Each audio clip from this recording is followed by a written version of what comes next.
अस्सलाम वालेकुम वरहमतुल्लाहि वबरकातुहू। प्यारे बच्चों, आज हमारा टॉपिक है लैंड एंड लैंड रेवेन्यू।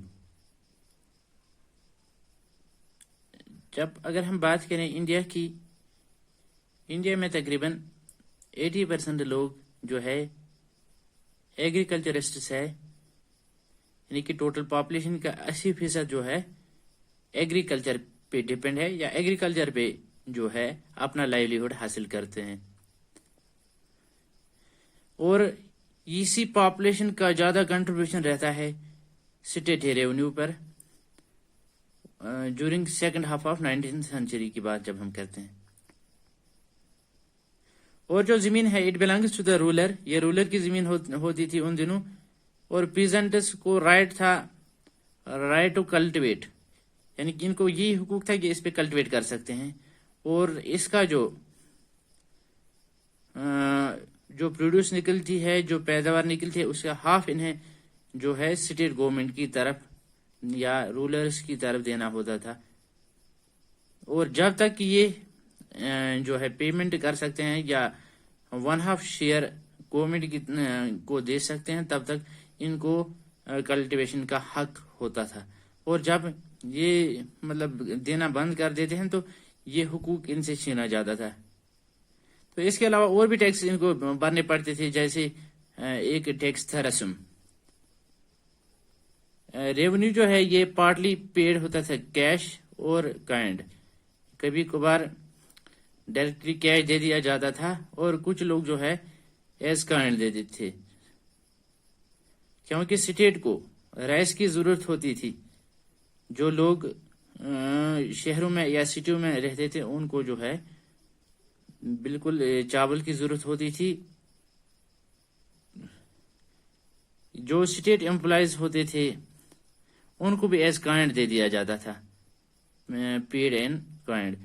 जैसे सर वाल्टर लेवरेंस जो था, जो रेवेन्यू सेटलमेंट ऑफिसर था, उसकी भी पेमेंट होती थी, उसको ऑयल सीड्स दे दिए जाते थे एज वेजेस। सिर्फ लैंड को ही जो है टैक्सेशन फिक्सड नहीं था, बल्कि नियरली हर एक चीज पे जो है वाटर और पानी और हवा के बगैर हर एक चीज पे टैक्स लगते थे। सेल ऑफ फूड पे टैक्स था, मैरिज टैक्स था, मैरिज टैक्स को जारी निकाह के नाम से भी पुकारा जाता था। इसी तरह खुतने पर भी टैक्स लगता था, नोज ऑफ गर्ल्स उस पर भी। इसी तरह प्रोस्टिट्यूशन भी कॉमन था। इसके अलावा विलेज डेवलपर्स को जो है फोर्स लेबर या फोर्स किया जाता था, या फोर्स्ड लेबर जिसको कहते हैं, या बिगार, जैसे गिलगित में और जिलाज में जो गोश्त प्लेस थे विलेजर्स के। कल्टिवेटर्स जिनको एसामिस के नाम से भी पुकारा जाता था, हार्डशिप की वजह से, तंगी की वजह से इनको माइग्रेट होना पड़ता था। कभी कभार ये एक जो है गांवों से को छोड़ के दूसरे गांव में काम की तलाश में जाते थे, या रहने के लिए जाते थे। या कोई जो इन्फ्लुएंशियल लैंड होल्डर था, लैंड लॉर्ड था, उसके यहाँ चले जाते थे नौकरी पे। और कुछ जो है प्लेन्स ऑफ इंडिया में काम करने के लिए माइग्रेट होते थे। स्टेट ने सर वाल्टर लेवरेंस को अपॉइंट किया 1889 में as a land settlement officer. और इसके दौरी हुकूमत में जो है रेवेन्यू सिस्टम में बहुत ज्यादा जो है तब्दीली आई। जो लैंड रेवेन्यू इससे पहले जो है 1/2 भरना पड़ता था, अब इसको कम करके 1/3 ही जो है अब ये जो है एग्रीकल्चर को देना पड़ता था टुवर्ड्स गवर्नमेंट। और इनको ऑक्यूपेंसी राइट्स मिल गई। जब महाराजा हरी सिंह जो है डोरी हुकूमत में, जब वो हुकूमत में आए, तो जब उसने कुर्सी संभाली तो इसने बिल्कुल प्रॉपर्टी राइट्स दे दिए पीजेंट्स को। तो इसमें क्या हो गया कि 1953 में जो है एक एक्ट पास किया गया, abolition of big land estates act. اس سے جو ہے ایگریرین جو تھے اسٹیٹ ایگریرین ریفارمز ہو گئے. شال ٹریڈ جو ہے ایک اہم پروفیشن مانا جاتا تھا ایگریکلچر سے بھی بڑھ کے. شاولز جو کشمیر کے تھے یہ فیمس تھے پورے دنیا میں اور اسپیشلی یورپ میں 19th سینچری میں. 19th سینچری میں فرانس میں جو ہے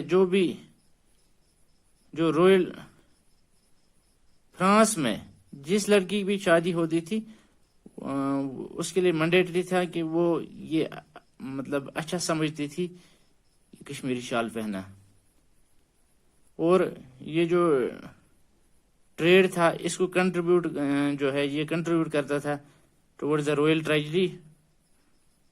اور جو ڈپارٹمنٹ کو مونوپولی رائٹ سے ٹیکسیشنل مونوپولی یہ جیسے چاہے ویسے ٹیکس امپوز کر سکتے تھے شال ٹریڈ پہ جس کو داغی شال کہتے تھے.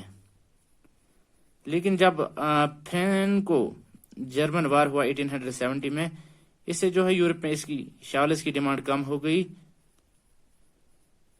زالدگار 1865 میں جو آؤٹ بریک ہوا تھا ڈیو ٹو ایکسیسو جو ہے ٹیکس امپوز شال ویورز پہ جو زیادہ ٹیکس امپوز ہوئے اس پہ ایک جو ہے مہم شروع ہو گئی زالدگار جو جس کو کہتے ہیں 1865 میں. اور جو پور شال ویورز تھے انہوں نے اپنی زندگیاں کھوئی اس میں. اور جو پیمان آیا قحط سالی ہوئی 1877 سے لے کے 1879 تک تو اس دور میں بھی جب ٹیکسز امپوز ہوئے تو اس نے بالکل ریون کیا شال ٹریڈ کو کشمیر میں. اس سے آگے ہم نیکسٹ ٹاپک میں بات کریں گے.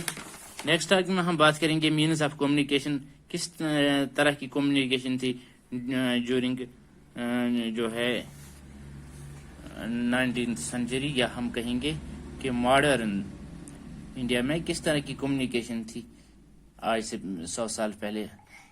السلام علیکم ورحمۃ اللہ.